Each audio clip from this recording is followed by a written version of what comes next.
masuk pertanyaan dari Grace Sinaga. Oke. Ibu Grace Sinaga. Pak Stephen, di ayat Matius pasal 27 ayat yang 51 sampai 53, apakah tujuan kebangkitan orang kurus di ayat tersebut beda dengan pengangkatannya?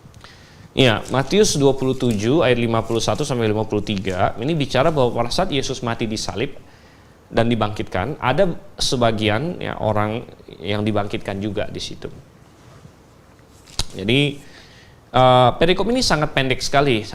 Jadi ada banyak detail yang kita tidak dikasih tahu, sehingga ada beberapa perbedaan pendapat mengenai apa yang terjadi di sini.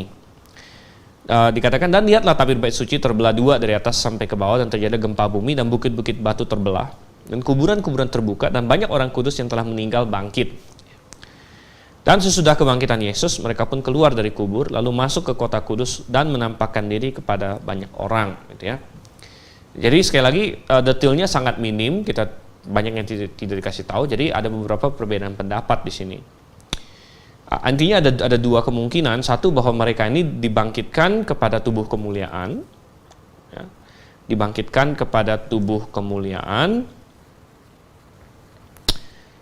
Kalau begitu adanya, maka tujuannya adalah semacam menjadi sampel kebangkitan bersama dengan Tuhan Yesus.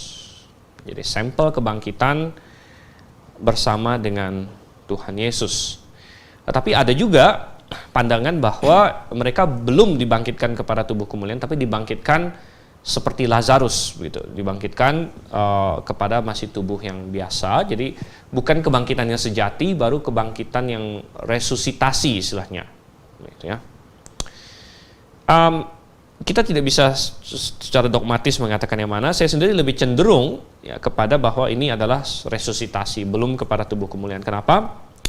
Beberapa hal, karena dikatakan di ayat 52, kuburan-kuburan terbuka dan banyak orang kudus yang telah meninggal bangkit. Nah, kalau benar mereka bangkit di ayat 52, berarti mereka bangkit sebelum Yesus bangkit seolah-olah, ya. Dan ayat 53 dikatakan sesudah kebangkitan Yesus mereka pun keluar dari kubur,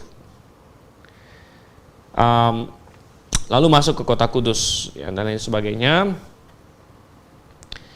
Ya, memang ada banyak misteri di sini, tetapi apakah mereka dibangkitkan kepada tubuh kemuliaan? Kan? Kalau mereka dibangkitkan kepada tubuh kemuliaan, maka bagaimana orang-orang itu bisa mengenali mereka, gitu kan? Lagi pula di dalam 1 Korintus pasal 15, dalam urutan kebangkitan dikatakan di situ ayat 23, 1 Korintus 15 ayat 23. Tiap-tiap orang menurut urutan kebangkitan di sini, ya. Kristus sebagai buah sulung, Kristus yang pertama dibangkitkan.